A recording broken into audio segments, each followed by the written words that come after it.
RTC బస్సుల్లో ఉచిత ప్రయాణ సౌకర్యం ఇవ్వమంటేనే డ్రైవర్ని ఫ్రీ బస్ పథకం పేరు మీద మహిళలను కూటమి సర్కారోళ్ళు మోసం చేసిండ్రని తిరుపతి వైసీపోళ్ళు ఆర్టీసీ బస్సుల వెరైటీ నిరసన చేసిండ్రు. తిరుపతికెంచి పీలేరు పోతున్న ఆర్టీసీ బస్సులు ఎక్కిన ఆడోళ్ళందరూ వాళ్ళ సెల్ ఫోన్లో చంద్రాల సారు ఫ్రీ బస్ పథకం మీద మాట్లాడిన వీడియోను చూపెట్టుకుంటా నిరసన చేసిండ్రు.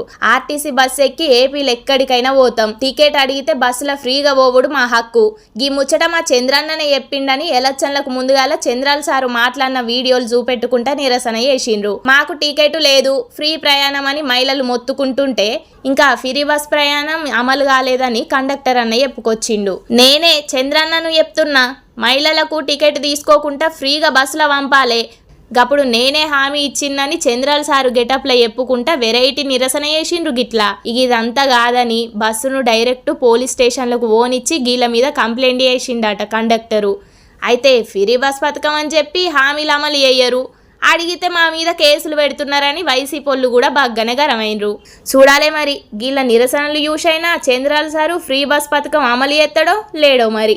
ఆర్టీసీ బస్సుల్లో ఉచిత ప్రయాణ సౌకర్యం ఇవ్వమంటేనే డ్రైవర్ని